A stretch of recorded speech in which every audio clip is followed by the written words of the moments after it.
Phone करके हमारे पास भी फोन किए थे, हमसे नंबर पूछे, हम बोले कि सर 240 है, तो सर बोले कि देखो घबराने का मतलब घबराओ मत, न्यूटन का भी पास नहीं हुआ था, 30 नंबर से अधिक उसका रिजल्ट कभी नहीं आया था, स्कूल से उसको भगा दिया गया था और वो पूरे दुनिया पे चल रहा है। नमस्कार। 10th का रिजल्ट आने के बाद आपने देखा कैसे छात्रों में कहीं खुशी तो कहीं गम का माहौल था। अभी हम पहुंचे हैं आरपी कोचिंग सेंटर में और आरपी कोचिंग सेंटर का वीडियो आप पहले भी देख चुके थे। छात्रों के घर कैसे बीपी सर पहुंच गए थे, जैसे रिजल्ट आया छात्रों के घर मिठाई लेकर बीपी सर पहुंच गए और बधाइयां दी और आज कोचिंग में अपने सम्मान समारोह रखे हैं। तो सबसे पहले तो सर आपका बहुत बहुत स्वागत है एक बार फिर से। ओल्ड बिहार का स्वागत है हमारी तरफ से। सर आज के चीफ गेस्ट आपको बता दें आर के निराला सर को बुलाए हैं सर। हाँ, आर के निराला सर हमारे बहुत ही आदरणीय शिक्षक हैं, सम्मानीय शिक्षक हैं और मार्गदर्शक भी हैं, इसलिए हम सर को बुलाए हुए हैं। आपके गुरु हैं? आपके मेरे गुरु हैं सर। एज डिस्टेंस ज्यादा नहीं लग रहा है सर? हाँ नहीं है, फिर भी हमारे गुरु हैं। अच्छा सर, एक चीज आपके बारे में पता चला, सरकारी स्कूल के आप शिक्षक हैं, पूरे 20 साल के करियर में कभी छुट्टी नहीं लिए, क्यों? ऐसा मुझे महसूस ही नहीं हुआ कि मुझे छुट्टी लेनी चाहिए, क्योंकि मैं अपने बच्चों के लिए समर्पित हूँ। जिस दिन अगर मैं ना जाऊं तो उसका क्या होगा, इस ख्याल से मैंने अपने करियर में छुट्टी न लेना ही पसंद किया। सर बहुत सारे सरकारी स्कूल में हम गए हैं, इस मामले में हम पे FIR भी कितना बार हुआ है सर। कहीं जाते हैं सरकारी स्कूल में, मैम लोग हैं, टीचर लोग हैं, देखते हैं कोई सोया है, कोई ढील हेरवा रहा है, देखने को बहुत जगह मिलता है। अभी गए थे कोई स्कूल में यहीं पे जलालपुर के साइड, वहां पे मैम ढील निकलवा रही थी बच्चों से, वही चीज हम लोग वीडियो में कवर कर लिए तो उसके लिए FIR कर दी थी हम पे। सर आप छुट्टी क्यों नहीं लिए, या ऐसा है कि स्कूल बंक करते हैं आप भी लेकिन रजिस्टर पे नहीं चढ़ाते? नहीं, ऐसी तो कोई बात हो ही नहीं सकती।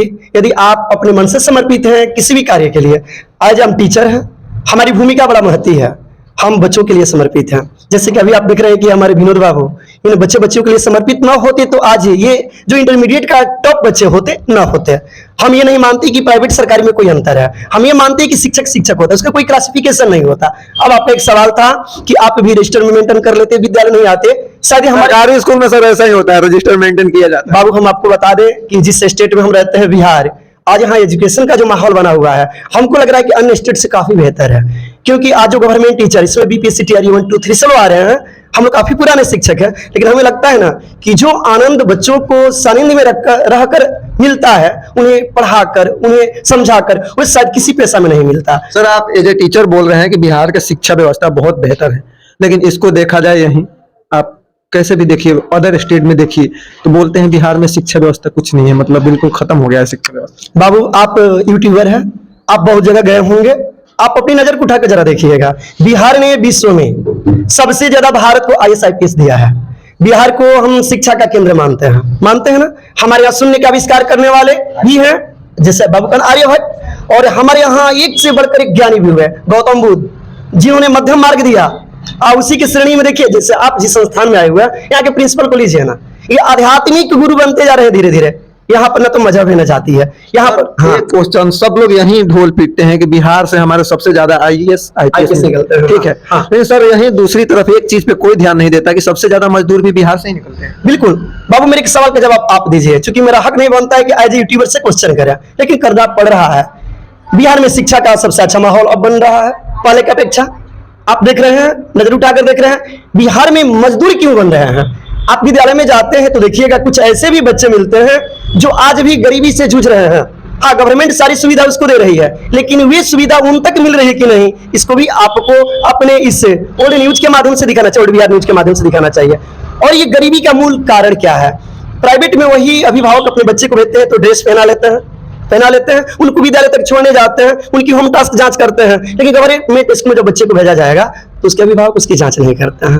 कभी बच्चे पर ध्यान देते ही नहीं कि कैसे पढ़ कर या कैसे। वैसे बच्चे जब विद्यालय में जाते हैं तो जो गुरु उनको 6 घंटा पढ़ाते हैं, 6 घंटा तो अपने घर पे रहता है, तो आप बताइए 6 घंटा ज्यादा हुआ 24 घंटा में कि ऑर्डर हुआ, तो जो ज्यादा समय बच्चे गांव में रहते हैं वहां पर बिगड़ने की चांस होती है। तो मजदूरी ना करेगा तो क्या IAS IPS बनेगा, मैं आपसे जानना चाहता हूँ। सर गरीबी पे आप बोल रहे हैं, ठीक है, लेकिन कहीं ना कहीं इसके पीछे वो शिक्षक भी जिम्मेदार हैं जो शिक्षा को बिजनेस बना रहे हैं। आप व्यवसायीकरण की बात कर रहे हैं। सर होता है बहुत जगह, देखिए आप खुद देखे होंगे, आप इस फील्ड में हैं 20 साल से, तो बहुत जगह देखे होंगे। शायद आपके सर अभी टॉपर का ही देख लीजिए, टॉपर भी खरीद ले रहे हैं लोग अपने कोचिंग से, बहुत जगह देखे होंगे सर। दूसरा जगह का बच्चा टॉप करता है, उसको कुछ पैसे दिए, दिखा दिया भाई ये मेरे कोचिंग का बच्चा है, टॉप किया है। माय डियर यूट्यूबर, हमने विनोद जी का बार बार दृष्टांत इसलिए दिया, आपने कहा कि शिक्षा का व्यवसायीकरण, हाँ व्यवसायीकरण होना चाहिए, लेकिन शोषण नहीं होना चाहिए। व्यवसायीकरण शोषण ही तो ज्यादा है। तो ये शोषण तो इसके लिए इसके खिलाफ आवाज कर उठाएगा आप और हम। लेकिन जब हम ही बिक जाएं तो आखिर आवाज उठाएगा कौन?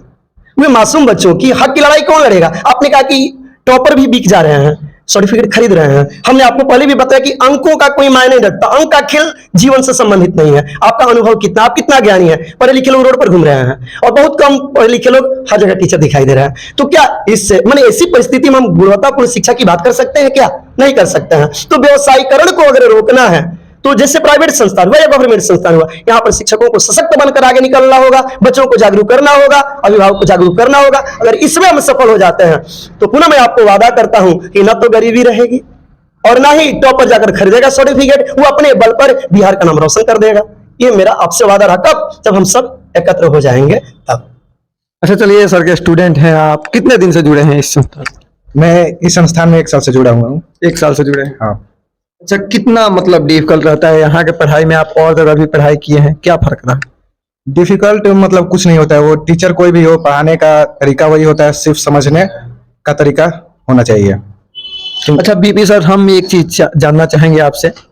देखा जाए बहुत सारे स्टूडेंट ऐसे हैं, हालांकि अभी मैट्रिक रिजल्ट का बात चल रहा है, फिर भी ये टीचर और मेरे को भी एक यूट्यूबर के माध्यम से ये सवाल उठाना चाहिए। बहुत सारे बच्चे हैं जो गरीब हैं, अभी सर ने बताया, जो फी अफोर्ड नहीं कर सकते, उनके लिए आप क्या व्यवस्था करते हैं मेरे माध्यम से? देखिए हमारे यहाँ व्यवस्था यही है, बच्चों के लिए गरीब हो उसके लिए तो विशेष से हमारे हृदय से यही रहती है, जहाँ से हो सके उनको कम फीस में पढ़ाकर अच्छे मुकाम को हासिल करवाएं। यही मेरी मनोकामना रहती है और यही मेरा मन में राष्ट्र सेवा का भाव रहता है कि कम पैसे लिया जाए, अच्छे से पढ़ा दिया जाए ताकि वो अपने भविष्य को बनाए। यही बात है। अच्छा आपके स्टूडेंट भी हैं, अभी कौन कौन स्टूडेंट अपने टॉप किए हैं? संध्या इधर आ जाइए। कितने साल से जुड़े हैं सर? हम तो सर के पास ज्यादा साल से नहीं जुड़े हैं, क्योंकि हमारे परिवार में किसी का तबीयत खराब हो गया था तो हम दूसरे जगह पर चले गए थे।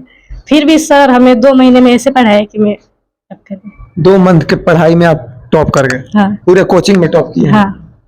तो कहीं आपको ऐसा नहीं लगता कि ये 2 मंथ की पढ़ाई में अगर आप टॉप किए हैं, पूरे साल पढ़ते, तो कहीं ना कहीं आज बिहार टॉपर में आपका भी नाम पढ़ाई करते तो बन ही सकते थे, लेकिन क्या करें, घर की मजबूरी थी, चले गए वहाँ पे। आगे क्या सपना है, क्या बनना है? आगे हमारा सपना है जज का तैयारी करना। क्या? जज। जज बनना है? हाँ।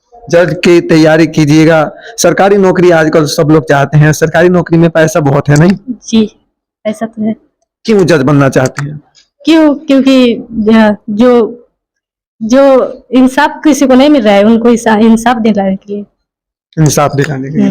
अरे तो ये सोनी कुमारी है हमारे साथ। सोनी, आपके घर सर पहुंच गए थे, रिजल्ट आते हैं, आज कोचिंग में आए हैं, आपका सम्मान भी हुआ है, मेडल कैसे मिला? पास किए हैं इंटरव्यू तो सब मेडल दिए, खुद से कर हमारे घर भी गए थे बधाई देने के लिए। घर गए थे सर? गए थे। इससे पहले आप कितने जगह कोचिंग किए हैं? कोई सर गए थे आपके?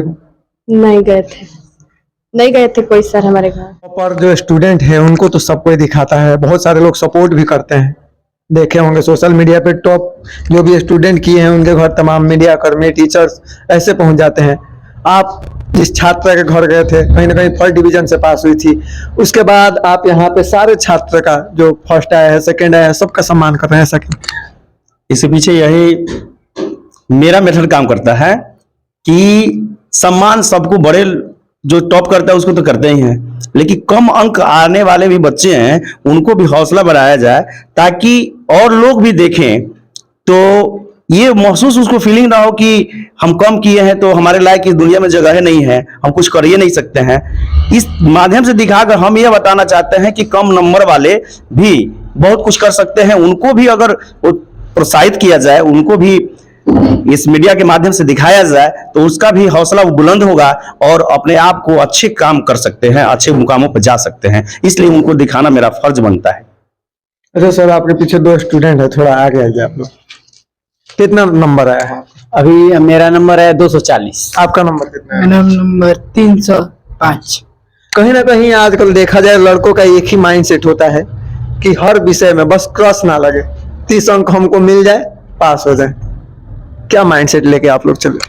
हम माइंड सेट लेके मतलब चले, जैसे कि हम अभी फिलहाल हम 6 महीने से यहाँ पे पढ़ रहे हैं, तो हम यहाँ पे आए मतलब अदर और कोचिंग में पढ़े थे, तो वहाँ पे मतलब जैसे कि हमको कुछ समझ में नहीं आ रहा था, बस ऐसे आते थे और बोर्ड पे देखते थे, लिख के चल जाते थे। तो मेरा दोस्त है शुभम, जो हमको बताया कि विनोद सर कोचिंग कराते हैं, तो हम इनके पास आए। तो हमको विनोद सर एक ही बात बताएं कि देखो, अपने बेटे की तरह हम लोग को मानते थे, और हम मतलब जैसे कि हम लोग को भी कोई भी अगर परेशानी हो, हम इनके पास कॉल करते थे कि सर ऐसा बात हुआ, ऐसा हुआ।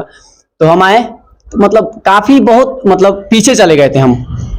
यहाँ पर आए तो विनोद सर हमारे हमको बोले कि जैसे देख लो बेटा, वही बड़ा होता है जो कुछ करता है, और कुछ करने के लिए कुछ खोना भी पड़ता है। हमने सर की बात मानी और आज ये रिजल्ट आया। अगर सर ना होते तो काश हम भी फेल आते, लगता है। क्रॉस लग जाता। हाँ, क्या लगता है आगे चल के आप लोग इससे बेहतर रिजल्ट दे पाएंगे या फिर पढ़ाई छोड़ देंगे? आगे चल के इससे बेहतर रिजल्ट देना है। हाँ, आगे चल के इससे भी बेहतर रिजल्ट देना है। और हमारे टीचर हैं, जिसका भी अगर मतलब रिजल्ट ज्यादा आया था, उनको भी सम्मानित किए, हम लोगों को भी सम्मानित किए। ये देखकर बहुत अच्छा लगा। और जिस दिन रिजल्ट आया उस दिन फोन करके हमारे पास भी फोन किए थे, हमसे नंबर पूछे, हम बोले कि सर 240 आया है। तो सर बोले कि देखो, घबराने का मतलब घबराओ मत, न्यूटन का भी पास नहीं हुआ था, 30 नंबर से अधिक का उसका रिजल्ट कभी नहीं आया था। स्कूल से उसको भी भगा दिया गया था, और वो पूरे दुनिया पे चला रहा है। चलिए, इतनी छोटी उम्र में इतना ज्यादा सर के बातों को अमल कर रहे हैं, हम चाहेंगे एक बार इनके लिए क्लियर हो जाए। अगर लड़कियों में देखा जाए, बहुत सारे जगहों पे आपको देखने को मिलेगा, लड़कियों को 10th के बाद पढ़ाई बंद कर दिया जाता है।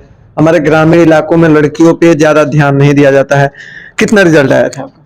317। 317। हालांकि आपको बता दें, सबसे बेहतर रिजल्ट अभी बिहार में, चाहे कोई भी परीक्षा में उठा के देख लीजिए, लड़कों से ज्यादा बेहतर रिजल्ट लड़कियां ही दे रही है। फिर भी क्यों मतलब लड़कियों को पढ़ाई बंद कर दिया जाता है? घर वाले की कुछ मजबूरियां होती है, या कुछ लड़कियों की, वो तो पढ़ना चाहती है लेकिन घर वाले अब नहीं पढ़ाते, तो अब क्या कर सकती है। माँ बाप का तो बात तो मानना पड़ेगा। कहीं ना कहीं आपको नहीं लगता है इसके पीछे लड़कियां भी जिम्मेवार हैं? है।